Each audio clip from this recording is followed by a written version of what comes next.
내 남편이 평생 숨겨온 비밀, 황혼의 배신, 그리고 다시 피어난 봄. 여러분 안녕하세요. 오늘은 제가 참 오랫동안 마음속에 묻어두었던 이야기를 꺼내볼까 합니다.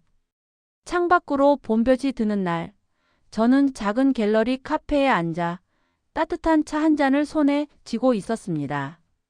제 옆에는 영호 씨가 그림을 그리고 있었고, 제가 빚은 도자기 찻잔이 햇살을 받아 포근하게 빛나고 있었지요. 누군가가 저를 보며 말했습니다. 참 행복해 보이세요. 그 말에 저는 빙긋이 웃었습니다. 그리고 속으로 생각했지요. 그래요. 나는 지금 행복합니다. 하지만 이 행복이 얼마나 먼 길을 돌아온 것인지 당신은 아실까요? 저는 올해 칠순을 바라보는 이정순입니다. 이 이야기는 제 인생의 가장 극적인 반전에 관한 이야기이고, 동시에 여러분과 꼭 나누고 싶었던 인생 후반전에 대한 이야기입니다. 그러니 편안히 앉으셔서 제 이야기에 귀 기울여 주세요. 남편 박성철 씨와 저는 23세 처음 만났습니다. 그때만 해도 저는 어느 시골 처녀였고, 그는 막 서울로 올라와 작은 회사에 취직한 청년이었습니다. 첫 만남은 친척 어른의 소개였지요. 까까머리에 넥타이를 빗둘게 맨 채 나타난 성철 씨를 보며 저는 속으로 피식 웃었습니다. 그런데 그 순간 그도 저를 보며 웃었습니다. 어쩌면 그 웃음 하나가 50년을 함께하게 만든 씨앗이었는지도 모르겠습니다. 우리는 2년을 사귀고 결혼했습니다. 살림은 보잘것없었습니다. 방 2칸짜리 월세방에서 시작해 자린고비처럼 아끼고 아끼며 아파트를 마련하고 2 아들을 낳아 키웠지요. 성철 씨는 성실한 사람이었습니다. 회사에서 인정받아 중견기업 임원 자리에까지 올랐습니다. 저는 2 아들의 교육을 도맡아 뒷바라지했고요. 맏아들은 대기업에 입사했고, 둘째는 의대를 나와 내과 의사가 되었습니다. 주변에서는 늘 이렇게 말했습니다. 이 씨네 부부는 정말 복도 많아. 남편도 잘 나가고 아들들도 번듯하게 컸잖아. 저는 그 말이 싫지 않았습니다. 열심히 살아온 삶에 대한 작은 보상처럼 느껴졌으니까요. 우리는 성철 씨의 정년퇴직을 앞두고 경기도 외곽에 조그만 전원주택을 지었습니다. 텃밭도 가꾸고 마당에 장미도 심고 늙어서도 손잡고 산책할 수 있는 그런 노후를 꿈꾸며, 그때만 해도 저는 알지 못했습니다. 그 꿈 안에 이미 커다란 균열이 숨어 있었다는 것을. 퇴직 후 처음 2년은 진짜 좋았습니다. 성철 씨는 마치 새 사람이 된 것처럼 집안에 활기를 불어넣었습니다. 아침에 일어나면 같이 텃밭에 나가고, 오전에는 동네 뒷산을 함께 걸었습니다. 저녁이면 마루에 나란히 앉아 하루 종일 있었던 소소한 이야기를 나눴지요. 오늘 고추 모종 심었더니 허리가 좀 아프네. 그럼 내가 파스 붙여줄게요. 그런 소소한 대화가 저는 참 좋았습니다. 평생 바쁘게만 살다가 이제야 진짜 남편 곁에 앉은 것 같은 느낌이었으니까요. 그런데 딱 2년이 지나자 성철 씨가 달라지기 시작했습니다. 처음에는 작은 변화였습니다. 나 오늘 서울에 좀 나갔다 올게. 약속 있어요? 동창 모임이 있어서. 그게 수요일마다, 그리고 어느 순간부터는 토요일에도 계속되었습니다. 처음엔 동창 모임, 그 다음엔 건강 관련 모임이라 했습니다. 저는 그저 은퇴한 남편이 사회적 관계를 유지하려는 것이려니 생각했습니다. 그러던 어느 날이었습니다. 성철 씨가 주차장에 반짝이는 검은 외제차를 끌고 들어왔습니다. 리스 계약을 했다고 했습니다. 저는 눈을 크게 떴습니다. 갑자기 이게 무슨 차예요? 친구들이 다 좋은 차 타는데 나만 낡은 국산차 몰고 다니면 무시당한다고. 그냥 조금 있다 해지하면 되지. 한 달 리스비가 얼마나 하는데요? 얼마 안 해. 나 이 정도는 유지할 수 있다고. 이제 나이도 있는데 친구들 앞에서 무시 좀 덜 당해야지. 그날 저는 처음으로 이상한 기분이 들었습니다. 우리는 평생 절약하며 살아온 사람들이었습니다. 어릴 때부터 아껴 쓰고 아들들 교육비 대느라 해외여행 한 번 못 가본 사람들이었어요. 그런 성철 씨가 갑자기 리스 외제차라니. 그뿐만이 아니었습니다. 며칠 뒤에는 쇼핑백을 잔뜩 들고 왔는데 열어보니 로고가 박힌 명품 옷이었습니다. 그리고 한 달 후 성철 씨는 머리가 많이 났다며 병원에 갔다가 모발 이식을 하고 돌아왔습니다. 칠순을 앞둔 사람이 갑자기 모발 이식을 하고 명품 옷을 입고 외제차를 타는 사람이 되다니. 저는 잠자리에서 조용히 물었습니다.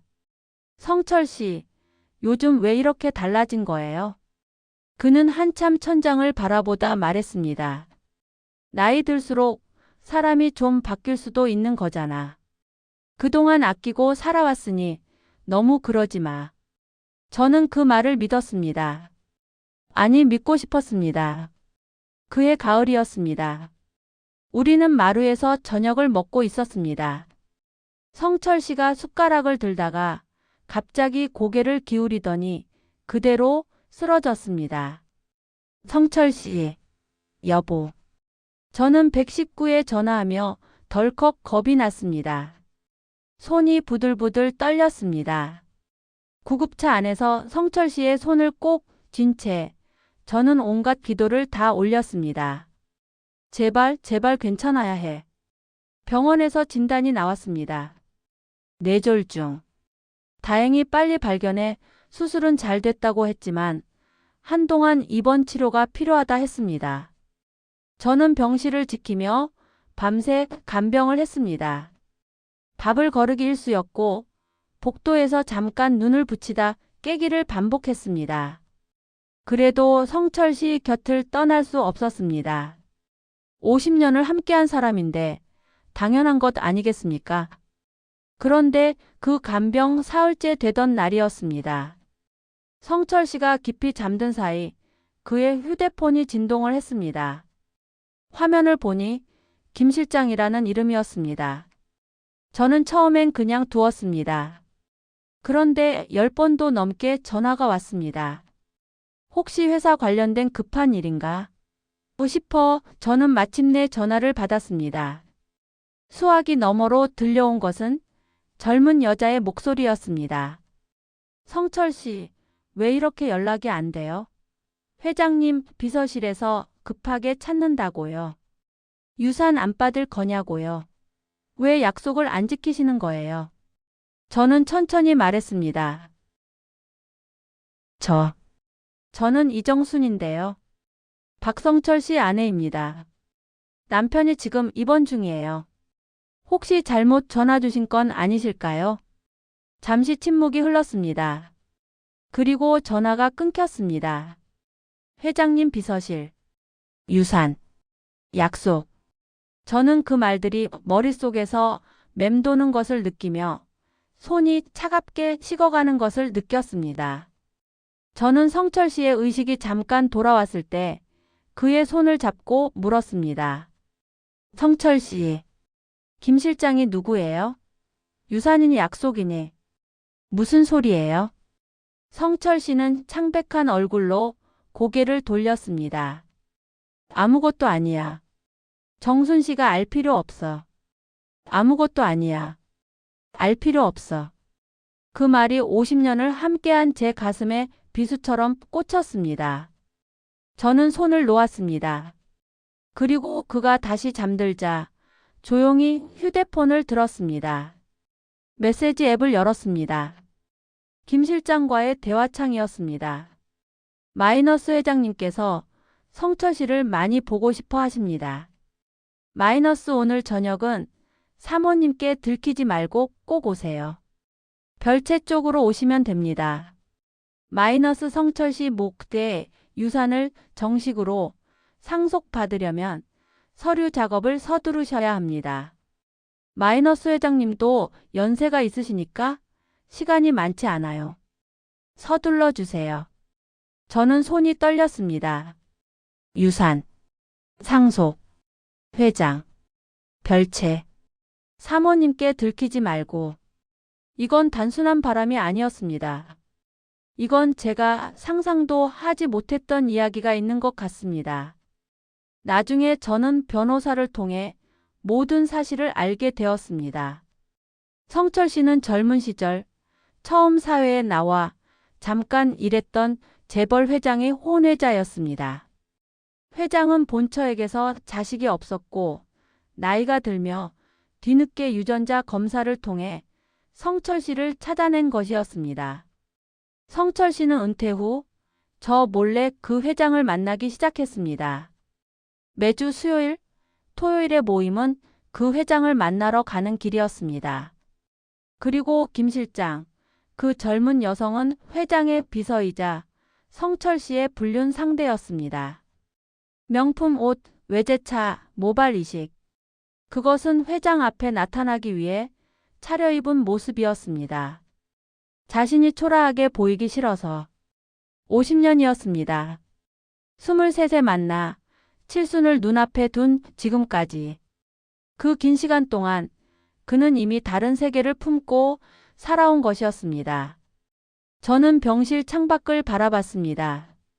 가로등 불빛이 흔들리고 있었습니다. 눈물이 나오지 않았습니다. 너무 큰 충격은 눈물조차 말라버리게 하는 것인지도 모릅니다. 저는 병원에서 나와 곧장 변호사를 찾아갔습니다. 그날 밤 저는 종이에 이렇게 썼습니다. 나는 더 이상 이 결혼을 유지할 수 없습니다. 변호사는 제 이야기를 듣고 잠시 말이 없었습니다. 그리고 천천히 말했습니다. 재산 분할 청구와 위자료 청구 동시에 진행할 수 있습니다. 증거가 충분합니다. 성철 씨 쪽에서 먼저 연락이 왔습니다. 병원 침대에 누운 채로 그는 전화를 했습니다. 여보, 제발. 내 잘못이야. 다 내 잘못이야. 그런데 이혼만은 안 돼. 유산 상속에 이혼 기록이 있으면 안 된다고. 제발 조금만 기다려줘. 유산만 받으면 평생 호강시켜 줄게. 응, 제발. 저는 천천히 말했습니다. 성철 씨, 당신이 제발이라는 말을 쓸 자격이 있다고 생각해요. 여보, 당신은 나를 그동안 속여온 거예요. 우리가 함께 산 세월이 아깝다는 생각도 들지 않네요. 당신이 유산 받으면 호강시켜 준다는 말로 내 결정을 바꿀 수 있다고 생각한다면 당신은 여전히 나를 모르는 거예요. 유산이든 재산이든 당신 것은 하나도 필요 없어요. 나는 그저 당신과 끝내고 싶을 뿐이에요. 전화를 끊었습니다. 손이 떨리지 않았습니다. 처음으로 마음이 고요했습니다. 재판은 쉽지 않았습니다. 성철 씨 측 변호사는 제가 병간호를 소홀히 했다. 결혼 생활에서 의무를 다하지 않았다. 온갖 거짓 주장을 늘어놓았습니다. 저는 그때마다 흔들리지 않고 증거를 제출했습니다. 메시지 내용, 통화 기록, 리스 계약서, 모발 이식 영수증까지. 재판이 길어지는 동안 저는 많이 울었습니다. 밤에 혼자 거실에 앉아 우리가 함께 찍은 낡은 사진을 꺼내보며 울었습니다. 젊었을 적 우리 둘이 웃고 있는 사진 앞에서 저는 그 웃음이 진짜였는지 가짜였는지 더 이상 알 수 없었습니다. 하지만 저는 결국 이겨냈습니다. 법원은 이혼 판결을 내렸습니다. 서류 한 장으로 끝났습니다.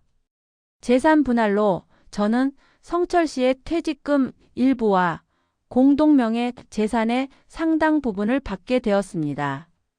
전원주택은 성철 씨에게 남겨두었습니다. 그 집에 더 이상 미련이 없었으니까요. 그리고 성철 씨는 뇌졸중 후유증과 법적 분쟁 스트레스 속에서 심한 우울증을 앓게 되었습니다. 결국 상속 문제도 제대로 정리하지 못한 채 흐지부지 되었다는 말을 나중에 들었습니다. 아들들을 통해서. 이혼 후 저는 서울 외곽의 작은 아파트로 이사했습니다. 방 2칸짜리 조그만 아파트였습니다. 처음 며칠은 진짜 힘들었습니다. 내가 잘못한 건 아닐까? 내가 좀 더 알아챘어야 했던 게 아닐까? 그런 자책이 새벽마다 찾아왔습니다. 잠을 이루지 못하고 천장을 바라보다가 부엌에 나가 따뜻한 보리차를 한 잔 끓여 마시고 창밖의 도시 불빛을 바라보는 밤이 계속됐습니다. 그때 저를 살려낸 것은 친구들이었습니다. 50년 지기 경숙이가 매일 전화를 했습니다. 정순아, 오늘 밥은 먹었어? 내가 갈게. 거기 근처에 맛있는 순댓국 집 알아. 그리고 아들들이 교대로 찾아왔습니다. 맏아들은 아무 말 없이 냉장고를 가득 채워두고 갔습니다. 둘째는 제 손을 꼭 잡고 말했습니다. 엄마는 아무것도 잘못한 거 없어. 아무것도. 그 말에 저는 처음으로 마음껏 울었습니다. 그동안 참았던 눈물이 한꺼번에 쏟아졌습니다. 아들의 품에 안겨 서럽게 울었습니다. 마치 어린아이처럼. 그리고 실컷 울고 나서 신기하게도 마음이 가벼워졌습니다. 봄비가 쏟아지고 난 뒤처럼 속이 깨끗해지는 기분이었습니다. 이혼 석 달이 지났을 때 경숙이가 말했습니다. 정순아, 문화센터에 도예 수업이 생겼는데 나랑 같이 안 다녀볼래? 저는 처음엔 거절했습니다. 아직 밖으로 나가 모르는 누군가를 만나며 하오호 즐길 준비가 안 된 것 같았습니다. 그런데 경숙이가 포기하지 않았습니다. 3주를 졸라댔습니다. 정순아, 집에만 있으면 더 안 좋아. 그냥 한 번만 가보자. 찰흙 만지면 마음이 편해진다고. 마지못해 따라간 그 수업에서 저는 처음으로 찰흙을 만졌습니다. 손바닥에 닿는 차갑고 촉촉한 감촉이 이상하게 마음을 안정시켰습니다. 물레를 돌리며 찻잔 형태를 잡아가는 동안 저는 딴 생각을 하지 않았습니다. 오로지 내 손끝에 집중했습니다. 그게 시작이었습니다. 도예 수업에서 갤러리 관람으로, 갤러리 관람에서 미술 동아리로. 저는 조금씩 세상 밖으로 걸어 나왔습니다. 처음에는 어색하고 낯설었습니다. 그런데 어느 순간부터 그 시간이 기다려지기 시작했습니다. 미술 동아리는 구청 문화 프로그램을 통해 연결된 작은 모임이었습니다. 50대부터 70대까지 다양한 나이의 사람들이 모여 그림을 그리고 차를 마시며 이야기를 나눴습니다. 누구도 서로의 과거를 묻지 않았습니다. 그저 오늘 이 순간에만 집중했습니다. 저는 그 공간이 너무 좋았습니다. 동아리에서 처음 김영호 씨를 만났을 때 저는 그냥 조용하고 좀 수줍은 분이라고만 생각했습니다. 그림 실력이 좋았고 말수가 적었으며 늘 창가 자리에 혼자 앉아 있었습니다. 어느 날 제가 만든 찻잔을 동아리에 가져갔습니다. 녹차를 담아 나눠 드렸는데 영호 씨가 그 잔을 두 손으로 감싸들며 말했습니다. 이 잔 참 따뜻하네요. 잡는 순간 손이 편해져요. 저는 그 말이 오래 기억에 남았습니다. 형태가 예쁘다거나 솜씨가 좋다고 칭찬하는 게 아니라 잡는 순간 손이 편하다는 말. 그 말이 참 마음에 들었습니다. 영호 씨도 황혼 이혼을 겪은 분이었습니다. 그는 먼저 꺼내지 않았고 저도 먼저 묻지 않았습니다. 하지만 어느 날 동아리 뒤풀이 자리에서 우리는 자연스럽게 서로의 이야기를 나누게 되었습니다. 힘드셨겠어요? 네. 영호 씨도 많이 힘드셨겠어요. 그게 전부였습니다. 길게 설명하지 않아도 서로가 서로의 무게를 알 것 같았습니다. 같은 아픔을 겪은 사람끼리만 알 수 있는 그런 눈빛이 있었습니다. 그 후로 우리는 가끔 동아리 끝나고 근처 공원을 걸었습니다. 말이 많지 않아도 편했습니다. 영호 씨가 꺾어준 작은 들꽃 한 송이가 그 어떤 말보다 따뜻하게 느껴지는 날도 있었습니다. 어느 날 영호 씨가 말했습니다. 정순 씨, 나는 이제 용기가 좀 났어요. 정순 씨 곁에 있고 싶어요. 저는 한참을 말이 없었습니다. 두렵기도 했습니다. 또 상처받으면 어떡하지? 이 나이에 또 설레는 게 우스운 일 아닌가? 그런 생각이 들었습니다. 그때 영호 씨가 제 손을 잡았습니다. 그리고 말했습니다. 정순 씨, 이제는 정순 씨 자신을 위해 살아요. 과거는 과거일 뿐이에요. 우리 함께 남은 시간을 아름답게 채워나가요. 저는 그 손을 놓지 않았습니다. 영호 씨와 저는 이듬해 봄에 작은 갤러리 카페를 열었습니다. 서울 외곽의 조용한 골목, 햇살이 잘 드는 자리에 자리를 잡았습니다. 인테리어는 단출하게 했습니다. 흰 벽에 영호 씨의 그림 몇 점이 걸려 있고 나무 선반 위에는 제가 빚은 도자기들이 놓여 있습니다. 손님들이 찻잔을 손에 들며 말합니다. 이 잔 참 손에 잘 맞아요. 직접 만드신 거예요? 이 따뜻한 느낌이 좋아서 하나 살 수 있을까요? 그럴 때 저는 영호 씨와 눈을 마주치며 웃습니다. 아무 말 없이도 서로 알 수 있는 웃음. 카페는 돈을 많이 벌지 않습니다. 사실 경제적으로는 넉넉하지 않습니다. 하지만 저는 이 공간이 좋습니다. 아침에 문을 열고 커피 향기가 퍼지고 손님들이 조용히 앉아 영호 씨 그림을 바라보는 그 시간이 너무 좋습니다. 물론 주변의 시선이 곱지 않을 때도 있습니다. 이웃 중 몇몇이 말합니다. 칠순에 무슨 재혼이에요? 아들들 보기 창피하지도 않아요? 이 나이에 이혼하고 새 사람 만나서 행복하면 그게 좀 경솔한 거 아니에요? 저는 그 말에 흔들리지 않습니다. 예전 같았으면 밤새 그 말이 머릿속에서 맴돌았을 겁니다. 하지만 이제는 그 말을 듣고도 고개를 들고 웃을 수 있습니다. 사람들은 각자의 기준으로 남의 인생을 재단합니다. 하지만 제 인생의 기준은 이제 저 자신입니다. 그리고 저는 지금 이 순간이 행복합니다. 카페를 연 지 6달이 지났을 때 맏아들이 찾아왔습니다. 혼자였습니다. 아들은 카페 안을 천천히 둘러봤습니다. 벽에 걸린 그림들, 선반 위 도자기들, 창가에 앉아 캠퍼스를 바라보는 영호 씨, 그리고 앞치마를 두르고 커피를 내리는 저를. 아들은 한참을 말이 없었습니다. 그리고 제 손을 잡았습니다. 엄마. 이제야 엄마가 진짜 행복해 보여요. 그동안 저희 키우느라, 아버지 뒷바라지하느라 엄마 자신은 없이 살아오셨죠? 저희 때문에 얼마나 참고 사셨어요. 죄송해요, 엄마. 저는 눈물이 차올랐습니다. 아들의 손을 꼭 잡고 말했습니다. 괜찮아, 아들. 엄마는 괜찮아. 너희 키우는 건 내가 선택한 일이었고 엄마는 한 번도 후회한 적 없어. 그리고 지금은 정말 괜찮아. 행복해. 아들이 울었습니다. 어른이 된 아들이 카페 의자에 앉아 어린아이처럼 훌쩍거렸습니다. 저는 그 등을 가만히 두드렸습니다. 아들이 눈물을 닦으며 말했습니다. 아저씨, 엄마 잘 부탁드려요. 그러자 영호 씨가 웃으며 대답했습니다. 그 말을 기다렸어요. 저도 잘 부탁드려요. 그날 우리 셋은 같이 저녁을 먹었습니다. 아들이 이렇게 편한 저녁 식사는 정말 오랜만이다라고 했습니다.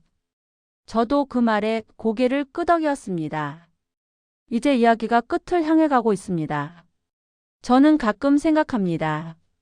만약 그날 병원에서 전화를 받지 않았다면, 만약 그 메시지를 열어보지 않았다면, 저는 지금도 그 전원주택에서 아무것도 모른 채 늙어가고 있었을 것입니다.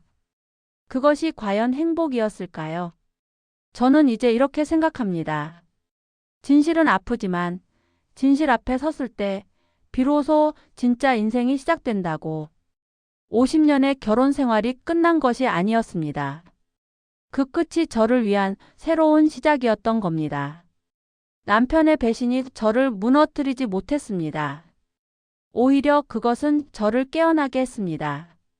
수십 년간 남편, 아이들, 가족이라는 이름 뒤에 숨어있던 나 자신을 다시 꺼내게 했습니다. 이정순. 박성철의 아내가 아닌 그냥 이정순. 찰흙을 빚는 이정순. 갤러리 카페를 운영하는 이정순. 사랑하는 사람과 손잡고 공원을 걷는 이정순.